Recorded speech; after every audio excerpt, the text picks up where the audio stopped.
Bago tayo mag-umpisa, tayo muna ay manalangin. Let's close our eyes, bow our head, and think about Jesus.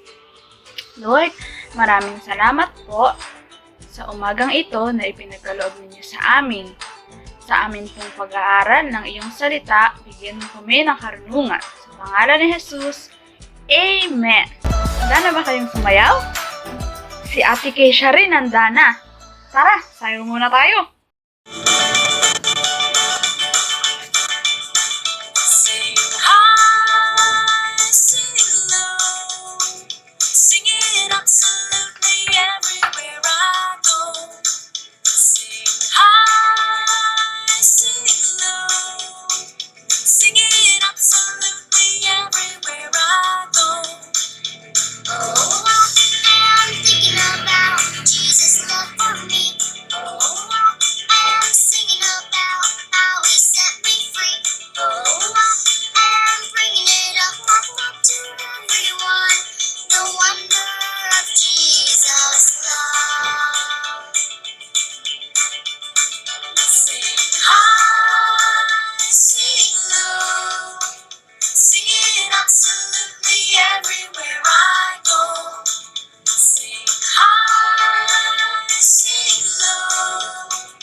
Hey! Maraming salamat, Ate Keisha!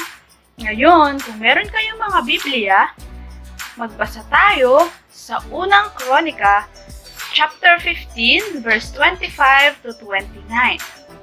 Ang pag-uusapan natin ay tungkol sa isang hari na hindi nahihiyang sumayaw, kumanta, at magpuri sa Diyos. Ikaw, nahihiya ka bang magpuri sa Diyos? Kanina nang sumayaw at kumanta tayo, sumabay ka ba o hindi?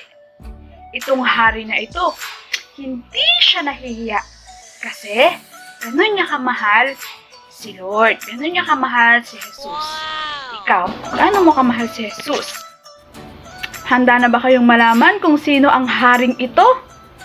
Ito ay walang iba, kundi si Haring David. Kilala niyo ba si David? Natatandaan niyo pa ba si Haring David? Si Haring David ang tumalo kay Goliath.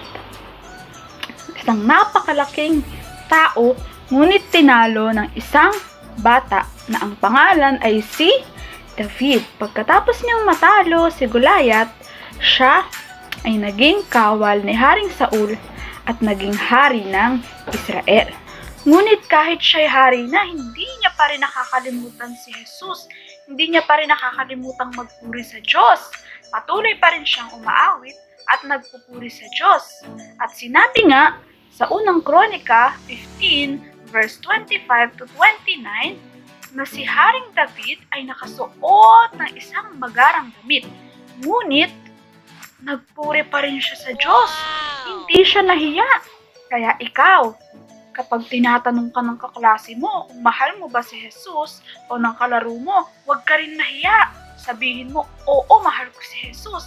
Huwag ka rin mahiyang magpuri. Huwag ka rin mahiyang manalangin. Huwag ka rin mahiyang umawit para sa Diyos. Dahil natutuwa ang Diyos kapag tayo ay nananalangin, nagpupuri, at umaawit sa Kanya. At kapag hindi natin siya ikinahiya, hindi niya rin tayo ikakahiya sa harapan ng kanyang mga anghel.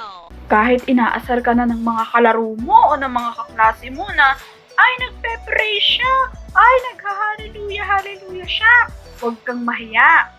Kailangan maging proud ka na ikaw ay anak ng Diyos at mahal mo si Jesus. Sino ditong nag-pray kaninang umaga pagkagising? Taas ang kamay! Yan, very good ka kay Lord. Sino naman ang nagpupuri at umaawit para kay Jesus? Yan, so very good ka rin kay Lord. At pagpapalain ng Diyos ang lahat ng nananalangin, lahat ng nagpupuri, at lahat ng nagmamahal sa Kanya. So mga bata, huwag kayong mahihiyang mag-pray pagkagising sa umaga, bago kumain, bago matulog, o kung ano man ang ginagawa nyo. Lagi kayong magbigay ng papuri at pagsamba sa ating Diyos. Dahil matutuwa siya sa'yo at pagpapalain ka niya, tutuparin niya ang iyong mga panalangin. Gusto mo ba yon? So ngayon, tayo ulit ay mananalangin. At dapat din, i-share mo sa mga kalaro mo, sa mga kaklase mo yung salita ng Diyos. Sabihin mo sa kanila kung gaano sila kamahal ni Jesus. At ipanalangin mo rin sila. Ganon din ang iyong mga magulang, ang iyong mga kapatid, ang iyong mga lolo, mga lola, mga tito, mga tita, at ang iyong mga pinsan. Okay, handa ka na ba mag-pray? Nice! Sige, tayo ay manalangin. Close our eyes, bow our heads, and think about Jesus. Lord, maraming salamat po sa iyong mga salita na aming napag-aralan ngayong umagang ito.